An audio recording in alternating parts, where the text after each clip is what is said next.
రాజకీయ దిగంధరుడు 4వ దఫా ఎమ్మెల్యేగా ఎంపిక కాబడ్డాడు. ఇవాళ తెలంగాణ రాష్ట్రంలో కాంగ్రెస్ తొలిసారిగా ప్రభుత్వం ఏర్పాటు చేసిన దానిలో శాసనసభ్యుడిగా ఉన్న రేవూరు ప్రకాష్ రెడ్డి గారు మనతో ఉన్నారు. ఇవాళ పాన్ స్పీకర్గా అవకాశం వచ్చి అక్కడ ఉన్న శాసనసభలో జరిగిన బడ్జెట్ సమావేశాల్లో అలాంటి రసబస సమావేశాన్ని కూడా ఎదుర్కొన్న ప్రకాష్ రెడ్డి గారు మనతో ఉన్నారు. ఎలా అనిపించింది? ప్రజా సమస్యల మీద తను ఏ విధమైన సమస్యల్ని గలమెత్తారు కనుక్కునే ప్రయత్నం చేద్దాం. సార్ నమస్తే. సార్ చెప్పండి సార్, శాసనసభలో స్పీకర్ స్థానంలో ఉండి కూడా మీరు చాలా సమస్యల్ని చూశారు, గమనించారు. మీరు కూడా కొన్ని సమస్యలు తలెత్తారు. ఎలా అనిపించింది?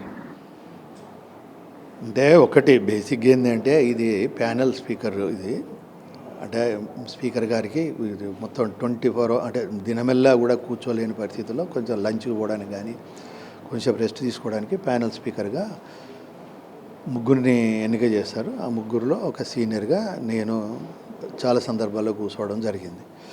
సరే, ఓవరాల్గా చూస్తే మాత్రం ఈ శాసనసభ యొక్క వ్యవహారాలు ఏ విధంగా జరిగింది చూస్తే మీరు ఒకసారి ప్రజాస్వామ్యబద్ధకంగా జరిగిందని చెప్పక తప్పదు. గత 10 సంవత్సరాలు మనము టీఆర్ఎస్ ప్రభుత్వం అధికారం ఉన్నప్పుడు ప్రతిపక్షాన్ని ఎక్కడ మాట్లాడనీయలేదు. ఇవాళ ముఖ్యమంత్రిగా ఉన్న గౌరవ రేవంత్ రెడ్డి గారినే మీరు ఆ రోజు చూస్తే ఏ ఒక్కరోజు కూడా శాసనసభలో ఉండనీయలే. ఎప్పుడు చూసినా సస్పెండ్ చేయడము, ఆయనను ఆ శాసనసభలో రానియకపోవడము, ఇలాంటి అంటే సస్పెన్షన్ ద్వారా ప్రతిపక్ష గొంతును నొక్కేసిన ప్రభుత్వము టీఆర్ఎస్ ప్రభుత్వం. కానీ ఈరోజు మీరు చూస్తే మొన్న ఏదో ఒక చిన్న విషయాలను పట్టుకొని హౌస్ను స్టాల్ చేయాలని చూసినా కూడా ఈ రోజు వరకు కూడా మీరు ఆ రోజు నుండి ఈ రోజు వరకు కూడా అంటే జరిగిన 2 సెషన్స్ అయినాయి. ఈ 2 సెషన్స్లలో కూడా మీరు చూస్తే 3 సెషన్స్ అయినాయి. మొత్తం 3 సెషన్లో కూడా మీరు చూస్తే ఏ ఒక్కరోజు కూడా ఏ ఒక్క ప్రతిపక్ష పార్టీని కూడా సస్పెండ్ చేయలేదు. వాళ్ళు ఏమి జవాబు చెప్పలేక తట్టుకోలేక వాళ్ళు బైకాట్ చేసిపోయారు. కానీ ఇప్పటివరకైతే సస్పెండ్ చేయలేదు అని అంటే ఇది ఈ ప్రభుత్వము ప్రజాస్వామ్య వ్యవస్థకు ఏ విధమైన విలువలు ఇస్తుందనే దానికి ఇది ఒక నిదర్శనమని చెప్పక తప్పదు. రెండోది, హౌస్ రన్ చేసేటప్పుడు ఒక స్పీకర్గా ఒక సీనియర్ శాసనసభ్యుడికి అవకాశం వచ్చినప్పుడు డెఫినెట్గా అదొక సంతృప్తికరమైన పరిస్థితులు. ఆ సంతృప్తిని నేను పొందానని చెప్పదు. ఎందుకంటే అదొక గౌరవప్రదమైన బాధ్యత. అది 5 నిమిషాలు కూర్చున్నావా, గంట కూర్చున్నావా, ఎంత కూర్చున్నావా అనే దానికన్నా అంత సీనియర్స్ శాసనసభ్యులు ఉండడము, శాసనసభను రన్ చేయడానికి ఒక బాధ్యత నిర్వర్తించడం అనేది అదొక ప్రౌడ్, అదొక సంతోషం. సరే, ఒక పరకాల నియోజకవర్గ శాసనసభ్యుడిగా ఎంపిక కాబడ్డారు. అక్కడున్న సమస్యల్ని మీరు ఏమేమి అక్కడ తలెత్తడం జరిగింది? వాటికి పరిష్కారం ఏ విధంగా దొరికింది? అంటే అక్కడ ప్రజలు ఏం కోరుకుంటున్నారు అని అంటే పరకాలకు ఒక గుర్తింపు కోరుకుంటున్నారు. దానికి కారణం ఏంటి అని అంటే యాక్చువల్గా బిఫోర్ ఇండిపెండెన్స్ కూడా అది తహసీల్. తర్వాత రజాకారాన్ని ఎదుర్కొనే విషయంలో కానీ లేదా ఆ రోజున్న తెలంగాణ ప్రాంతాన్ని మన నిజాం నుండి ఈ ప్రాంతాన్ని విముక్తి చేసే క్రమంలో కానీ చాలామంది ప్రాణత్యాగాలు చేసిన ఆ ప్రాంతానికి ఒక హిస్టరీ ఉన్నది. అయితే తర్వాత మీరు రాష్ట్రం తహసీల్ తర్వాత రాష్ట్రం వచ్చిన తర్వాత కూడా వరంగల్ జిల్లాలో one of the poorest revenue division. కానీ ఆ రోజు ఈయన చందులాల్ గారు మినిస్టర్ అయిన తర్వాత 85 అనుకుంటా, నేను అనుకోవడం 85 అయిన తర్వాత ఆయన ఇక్కడ నుండి రెవెన్యూ తీసుకుని ములుకు షిఫ్ట్ చేయించుకోవడం జరిగింది, ఆయన అధికారాన్ని ఉపయోగించుకొని. అప్పటి నుండి ఒక రకంగా చెప్పాలి అని అంటే దాని పూర్వ వైభవాన్ని మసకబారే విధంగా అప్పుడు నాంది పలికడం జరిగిందని మనం చెప్పక తప్పదు. ఇక రెండో దెబ్బ ఎక్కడ పడ్డది అని అంటే మన జిల్లాల పునర్విభజన జరిగినప్పుడు, బైఫర్కేషన్ జరిగినప్పుడు చూస్తే వాళ్ళ పర్కాల్లో డిస్టిక్ హెడ్ క్వార్టర్ వచ్చి ఉంటే కనీసం పూర్వ వైభవాన్ని తీసుకొచ్చే పరిస్థితి ఉండేది. కానీ ఆ రోజున్న గౌరవ శాసనసభ్యులు ధర్మారెడ్డి గారు ఇక్కడేమో అంత ఇంపార్టెంట్ డిసిషన్ గవర్నమెంట్ తీసుకుపోతున్నది, డిస్టిక్స్ పునర్విభజన జరుగుతున్నప్పుడు ఆయన విహారయాత్రకు పోవడము, ఇక్కడేమో భూపాలపల్లికి పోవడం జరిగింది. యాక్చువల్గా భూపాలపల్లికి జిల్లా కేంద్రం ఇవ్వడం అనేది ఒక రకంగా కొంత టెక్నికల్గా కూడా కరెక్ట్ కాదు. ఎందుకంటున్నా అంటే సింగరేణి కాలరీసే దానికి అక్కడ ప్రధానం. అయితే సింగరేణి కాలరీస్ ఇయర్స్ టుగెదర్ ఒక దగ్గరనే ఉండయి. అక్కడ డిపాజిట్స్ అయిపోయింది అని అంటే మొత్తం ఆ వ్యవస్థ అంతా షిఫ్ట్ అవుతుంటుంది. ఇప్పుడు మనం చూస్తున్నాం బెల్లంపల్లి కానీ మందమరి దగ్గర చూస్తే ఎక్కడైతే కొత్త బాయిలు వచ్చినాయో అక్కడ కనబడుతుంది, ఎన్లైట్ అవుతున్నది. ఎక్కడైతే పాత బాయిలు ఉన్న కాడ, మరీ ముఖ్యంగా ఇటువంటి ఓపెన్ మైన్స్ ఉన్న కాడ తర్వాత చూస్తే ఒక రకంగా ఏంటంటే ఒక ఎడారిలాగా కనబడుతుంటుంది. అంటే ఇప్పుడు అక్కడ ఉన్న వాళ్ళు కూడా అక్కడ పర్మనెంట్గా ఉండడానికి కూడా అవకాశాలు చాలా తక్కువ. అందరూ షిఫ్ట్ అవుతా అంటారు. మైండ్స్ ఎట్లయితే ఆర్గనైజేషన్ ఎక్కడైతే మళ్ళీ డిపాజిట్స్ ఉంటే అక్కడికి షిఫ్ట్ అయినప్పుడు ఏమవుతుందంటే ఇది ఉండొచ్చు 30 సంవత్సరాలు, 40 సంవత్సరాలు, 50 సంవత్సరాలు ఉండొచ్చు, కానీ అంతకుమించి ఉండలేదు. దానికి నిదర్శనమే బెల్లంపల్లి, మందమరి ఆ ఏరియాలో అని చెప్పి మనం చెప్పక తప్పదు. పాత బాయిలు ఉన్న కాడ మనం చూస్తే ఏంటంటే మొత్తం బోసిపోయినట్టున్నాయి. అయితే డిస్ట్రిక్ట్ హెడ్ క్వార్టర్ అనేది ఏంటంటే అది కొన్ని తరాలు కూడా సర్వీస్ చేయవలసిన వ్యవస్థ కనుక అది వచ్చి ఉంటే పరకాలకు ఒక గుర్తింపు ఉండేది. అయితే ఇప్పుడు ఏమైపోయింది అని అంటే డిస్ట్రిక్ట్ హెడ్ క్వార్టర్ లేదు. సరే, ఇప్పుడు కొత్తగా రెవెన్యూ డివిజన్ వచ్చినా కూడా ఇప్పుడు ఈ రీఆర్గనైజేషన్లో వచ్చిన డిస్ట్రిక్ట్ హెడ్ క్వార్టర్స్లలో ఏంటంటే కొన్ని నామ్స్ ప్రకారం ఏంటంటే ఫర్ ఎగ్జాంపుల్ ఇప్పుడు భూపాలపల్లి ఉన్నది, మెడికల్ కాలేజ్ వచ్చింది. ఇప్పుడు అదే పెరకాలకి ఇవ్వాలంటే మెడికల్ కాలేజ్ రాదు. ఎవరైనా పెడితే ప్రైవేట్గా పెట్టాలి. ప్రైవేట్గా ఎవరైనా పెడితే నేను పర్మిషన్ ఇవ్వడానికి మనం సిద్ధంగా ఉన్నాం.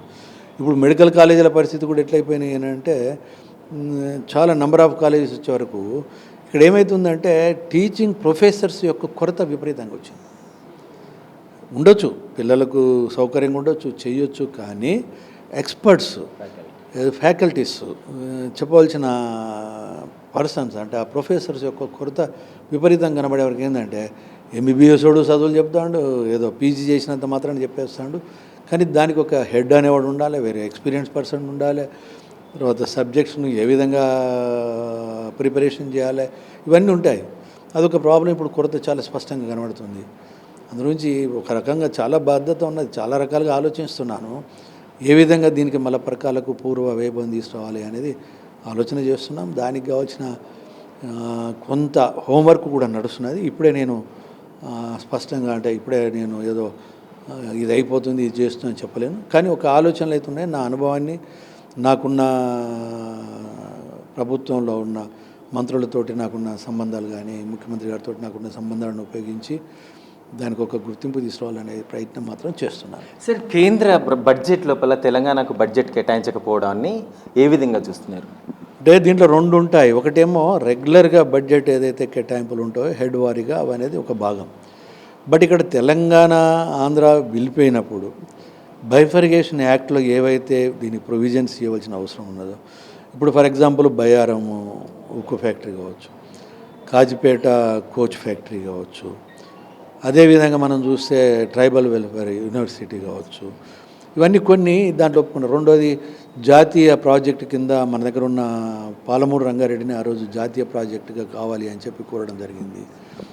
అది కానీ వీటిని ఏది ఇవ్వకుండా మీరు చూస్తే ఇవాళ ఆంధ్రాకి ఎందుకు ఇచ్చినామని అంటలేము, ఆంధ్రాకు చేయాలి, న్యాయం చేయాలి, బైఫర్గేషన్.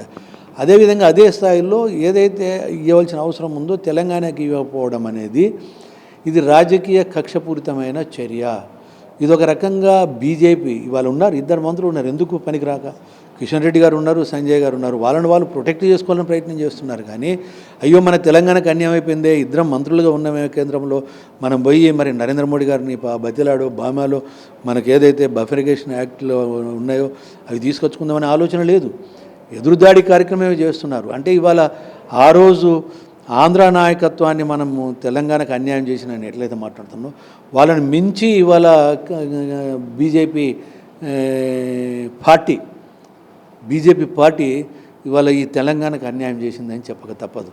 నీకు ఏం పాపం చేసింది ఈ తెలంగాణ? 8 పార్లమెంట్ సభ్యులను ఇచ్చారు, అదేవిధంగా 8 శాసనసభ్యులను ఇచ్చింది, ఓటింగ్ శాతం కూడా పెరిగింది. మేము కాదనడం లేదు, ఎందుకంటే ప్రతిపక్షంగా మీ బాధ్యత మీరు నిర్వర్తించండి. కానీ మీరు అధికారంలో ఉన్న కేంద్రం నుండి రావాల్సిన నిధులు మీరు తీసుకురావడం అనేది మీ అసమర్థత. నిజంగా తెలంగాణ బిడ్డలైతే కిషన్ రెడ్డి కానీ బండి సంజయ్ కానీ మీరు ఇమ్మీడియట్లీ రాజీనామా చేయాలి. రాజీనామా చేసి మాకు బైఫర్గేషన్ యాక్ట్లో ఉన్న ప్రకారం మాకు చేతురా లేదా అని మీ నాయకత్వాన్ని నిలదీయవలసిన బాధ్యత ఈ ఇద్దరి మీద మాత్రం చాలా స్పష్టంగా ఉన్నది. సార్, మన తెలంగాణ రాష్ట్ర బడ్జెట్ లోపల కూడా చూస్తే వరంగల్ ఉమ్మడి జిల్లాకు ముఖ్యంగా వరంగల్ నగరానికి కూడా బడ్జెట్ ఏం కేటాయించలేదని ఒకటి బీఆర్ఎస్ నాయకులు వాళ్ళు అంటున్నారు. మరి ఏంటి దీని పరిస్థితి ఏంటి? ఇప్పుడు మీరు అందులోంచే ముఖ్యమంత్రి గారు వరంగల్కి వచ్చారు, మళ్ళీ రేపు సెప్టెంబర్ 9th నాడు కూడా రాబోతున్నారు.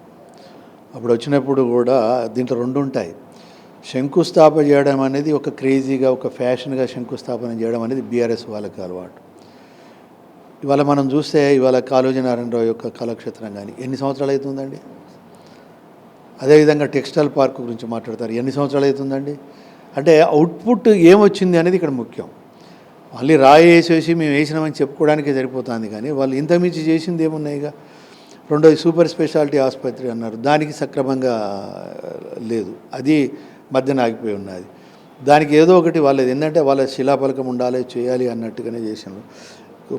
ఒకటి మాత్రం చేసినారు, ఏంటంటే మంచిగా ఉన్న కలెక్టర్ ఆఫీస్ని కూలగొట్టి మళ్ళీ ఇంటిగ్రేటెడ్ కలెక్టర్ ఆఫీస్ అని చెప్పి ఏదో చేసినారు. అది నిజాముల కాలం నడిదైనా బ్రహ్మాండంగా ఉండే, అదొక మాన్యుమెంట్. కొంత చారిత్రక కట్టడాలను కూడా ఏంటంటే మాన్యుమెంట్గా మనం నిలబెట్టుకోవాలి, కావాల్సింది చుట్టూ డెవలప్ చేసుకోవాలి, తప్పులేదు. ఇప్పుడు అసెంబ్లీ మీరు చూడండి, పాత అసెంబ్లీ అట్లే ఉన్నది. పాత అసెంబ్లీ అట్లా పెట్టుకొని బ్యాక్ సైడ్ ఏంటంటే కొత్త అసెంబ్లీ, ఎందుకంటే పెరిగిన సంఖ్యపరంగా కానీ అవసరాలను బట్టి కానీ బ్యాక్ సైడ్ అసెంబ్లీ చూసినాం. సెక్రటరీ కూడా అట్నే చేసిండు, వాళ్ళ కాళేశ్వరం అట్లా చేసి అట్లా ముంచిండు. అంటే ప్రజాధనాన్ని తన యొక్క పేరు గురించి తన యొక్క గుర్తు అంటే రాబోయే రోజులలో కూడా తన శిలాఫలకాలు ఉండాలి అని చెప్పి ఒక ప్రయత్నంలోనే తన పేరే ఉండాలి అనే ప్రయత్నంలోనే మంచి బిల్డింగ్స్ను కూడా గొలగొట్టి చేసింది తప్పితే ప్రజలకు వనగురింది ఏమీ లేదు అని చాలా స్పష్టం. అందులోంచి స్మార్ట్ సిటీకి సంబంధించి కూడా ఇవాళ మేము చాలా నిన్న కూడా రివ్యూ అయింది. స్మార్ట్ సిటీకి సంబంధించి అండర్ డ్రైనేజ్ సిస్టమ్ కానీ, డ్రింకింగ్ వాటర్ కానీ, రోడ్ నెట్వర్క్ కానీ, inner ring road, outer ring road, అసలు వాళ్ళు పేపర్ మీద వాళ్ళు ఉన్నారు. ఇప్పుడు వితిన్ 6 months 9 months లోపల మేము యాక్టివేషన్లోకి వస్తున్నాం. ఇన్నర్ రింగ్ రోడ్ కొంత వర్క్ కూడా మేము స్టార్ట్ చేసినాము, అవుటర్ రింగ్ రోడ్ కూడా స్టార్ట్ చేస్తున్నాము. మొత్తం టోటల్గా నిన్న కూడా ఒక మీటింగ్ అయింది ఇన్ఛార్జ్ మినిస్టర్ దగ్గర. ఇప్పటికి ఇన్ఛార్జ్ మినిస్టర్ గారు అయితే 3-4 మీటింగులు పెట్టిండు ఈ వరంగల్కు సంబంధించిన విషయాలలో. అందులోంచి వాళ్ళు శంకుస్థాపనకే పరిమితమైన, మేనేమో వాటిని ప్రారంభోత్సవం చేయడానికి కావాల్సిన పనులు పూర్తి చేయడానికి కావాల్సిన నిధులు చేస్తున్నాం. అది మేము చేసేది. దానికి బీఆర్ఎస్ ప్రభుత్వానికి ఉన్న మాకున్న తేడా అది.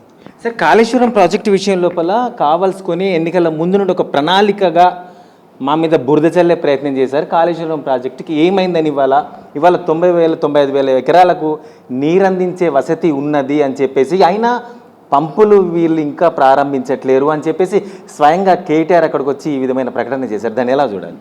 ఇప్పుడు అందురించి అంటున్నా కదా, మాయమాటలతోటి మోసపూరితమైన మాటలతోటి పబ్లిక్ను మోసం చేయడం అనే వాళ్ళకి వెన్నతోటి పెట్టిన విషయం. అక్కడ నిలువెల్ల క్రాకులు వచ్చేసి కుంగిపోయి ఉంటే నేషనల్ అథారిటీసే ఇన్వెస్టిగేషన్ చేసి వీటిలలో మీరు పూర్తి స్థాయిలో నీళ్లు రింపేసేస్తే ఇది మొత్తం కూలిపోయే పరిస్థితి వస్తుందని చెప్తే, మరి 13 TMCల బదులు 3 TMCలు 5 TMCలు అని చెప్పి మేము ఆ నీళ్ళని ఆపాలని ప్రయత్నం చేసి ఉన్నది. మొన్నటిదానికనో మీరు లిఫ్ట్ చేయలేరు, మీరేం చర్యలు తీసుకుంటారు అంటున్నారు. ఇప్పుడేమో టెంపరరీ అరేంజ్మెంట్స్ చేసి లిఫ్ట్ చేస్తా అంటేనేమో బ్రహ్మాండంగా మాకు గొప్పతనం అని మాట్లాడుతున్నారు. అంటే ఇప్పుడు రేవంత్ రెడ్డి గారో లేకుంటే ఉత్తమ్ కుమార్ రెడ్డి గారు పోయో దాని మీద రిపోర్ట్ ఇచ్చింది కాదు కదా, నేషనల్ సేఫ్టీ అథారిటీ వాళ్ళు ఇచ్చిన రిపోర్ట్స్ అది ఎవరికి సంబంధం కాదు. వాటిని కూడా కప్పిపుచ్చాం. అంటే వాళ్ళు చేసిన అవినీతిని దీంట్లో 2 ఉన్నాయి. దీంట్లో ఒకటి డిజైన్ లోపం అయితే, అన్నిటికన్నా పెద్ద డిజైన్ లోపంలో నేను కూడా ఒప్పుకుంటాను. ఒకటి శాండ్ బేస్డ్ ఫౌండేషన్స్ అనేది successful technology, no doubt. Raft foundations అనేది సక్సెస్ఫుల్. బట్ అక్కడ జరిగింది ఏంటి అని అంటే, నాణ్యతా లోపంతో ఆ వెయిట్ను బేర్ చేయలేక అంటే నాణ్యతా లోపంతో నిలువున బ్రెడ్ కదా చీరిపోయినట్టు. అంటే ఇట్ సెల్ఫ్ అది ఏంటంటే నాణ్యతా లోపంతో స్ట్రక్చర్ ఉన్నది అని. కింద ఇసుక పోవచ్చు, ఏదన్నా పోవచ్చు, కానీ స్ట్రక్చర్ డిస్టర్బ్ కాకుండా ఉండడం అనేది ముఖ్యం.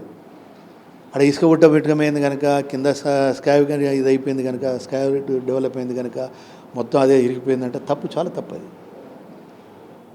అందునుంచి రాఫ్ట్ ఫౌండేషన్స్ అంటే శాండ్లో కూడా రాఫ్ట్ ఫౌండేషన్స్ వేస్తాం, సక్సెస్ఫుల్ టెక్నాలజీ. కానీ వీళ్ళ యొక్క అవినీతి, దాంట్లో అవినీతితోటి ఏంది అని అంటే ఆ లోడ్ను బేర్ చేయలేకపోయినాయి, అవి తోటి బ్రెడ్ లాగా ఎరిగిపోయినాయి. అంటే అవినీతి అనేది చాలా స్పష్టంగా కనబడుతుంది. మేమనేది కూడా అవినీతి అంటున్నాం. అంటే వీటిని కప్పిపుచ్చుకోవడానికి అన్ని ఏదో తమాషాలు చేస్తున్నాం. సార్, అంత పెద్ద కాళేశ్వరం ప్రాజెక్టుకే 98 లక్షలు కేటాయిస్తే ఇవాళ 1,50,000 కోట్లు ఎందుకు మూసీ నదికి అని చెప్పి ప్రశ్నించడం జరుగుతుంది. అంత బడ్జెట్ అవసరం అంటారా? ఇప్పుడు అంత పెద్ద కాళేశ్వరం ఇది అని అంటే మూసీ నది మీద ఇప్పటివరకు డిపిఆర్ ఇంకా తయారు కాలే. అధికారిపరమైన ఇంత ఎస్టిమేషన్స్ అవసరం ఉంటాయని ఎవరు మాట్లాడలే. వీళ్ళే సృష్టించేసుకొని వీళ్ళే మాట్లాడుతున్నారు. ఇవాళ హైదరాబాద్ అనేది ఒక చారిత్రక నగరం. ఇవాళ వీళ్ళ యొక్క అసమర్థత వలన ఒక మురికి కుంప అయిపోయింది. అది మొత్తం ఎక్కడిదెక్కడ మురికి గుంటలు, ఎక్కడెక్కడ స్లమ్ ఏరియాస్ డెవలప్ అయిపోయినాయి.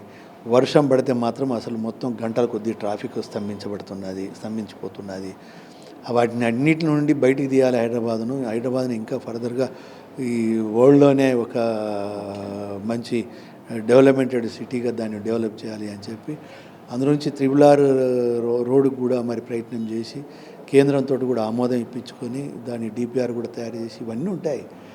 నుంచి మొదలే ఏమంటారు చూసినావా, దొంగలు పడకముందే కుక్కలు మరిగినట్టుగా అసలు మొదలు అక్కడ లేనే లేదు. దాంట్లో ఏదో దోసుకు తింటానని దొంగలు పడకముందు మరిగిన కుక్కలాగా మరుగుతానే అవి, అంతమించి ఏమి లేదు. సరే, ఈ రైతు రుణమాఫీ విషయానికి వస్తే 1,19,000 మందికి అన్యాయం జరుగుతుంది. మరి వీరికి ఇవ్వనట్టేనా, మొండి చెయ్యేనా అని చెప్పి ఇప్పుడు వాళ్ళ తీరు మేము బెంజ్ కార్లలో లేకుంటే రోల్స్ రాయ్ కార్లలో వచ్చిన వాళ్ళకి ఇయ్యదలుచుకోలేదు మేము. లేకుంటే గుట్టలకు ఇచ్చి మొత్తం ఐఏఎస్లకు ఐపీఎస్లకు దొరలకు ఆ రోజు ఈ రాష్ట్రాన్ని దోసుకున్న వాళ్ళకి ఇయ్యదలుచుకోలేము మేము. అసలు సిసలైన రైతులకు ఇస్తున్నాం. నెంబర్ 1. ఏదైనా టెక్నికల్ ఇష్యూస్ ఏమైనా ప్రాబ్లం వచ్చినా కూడా ఇవాళ కూడా మీరు చూడవచ్చు, తుమ్మల నాగేశ్వరరావు గారు నిన్న ప్రెస్ మీట్ పెట్టి చాలా స్పష్టంగా చెప్పాడు. 15th ఆగస్టు తర్వాత ఇవాళ ఏదైతే కంప్లైంట్స్ వస్తున్నాయో వాటిని అన్నింటిని కూడా గ్రౌండ్ లెవెల్లో అధికారులను పంపించి వెరిఫై చేయించి అసలు సిసలైన రైతులకు ఇచ్చే బాధ్యత ప్రభుత్వానికి ఉన్నది ఇస్తాం. రైట్, చూస్తున్నాం. మొత్తానికైతే రైతులకు కాదు, ఎవరికి అన్యాయం చేయము, ప్రజా సంక్షేమమే లక్ష్యంగా మేము ప్రభుత్వాన్ని ఏర్పాటు చేసి ఆ దిశగా పయనిస్తున్నాం. కాబట్టి ఎవరో బురద చెల్లే ప్రయత్నం చేసినా ఇక్కడ ప్రజలు గమనిస్తున్నారు, పాలన ఏ విధంగా ఉంటుంది అన్నది ఇప్పటికీ 9 మాసాల ప్రభుత్వాన్ని చూస్తున్నారు. కాబట్టి మేము ఓపెన్గా ముందుకెళ్తాం, ప్రజల కోసం, ప్రజా సంక్షేమం కోసం పనిచేసే వాళ్ళమని చెప్పి రేవూరు ప్రకాష్ రెడ్డి గారు చెప్తున్నారు. కెమెరామెన్ కౌశిక్తో నరేందర్, ఎన్ఎస్ఆర్ న్యూస్, వరంగల్.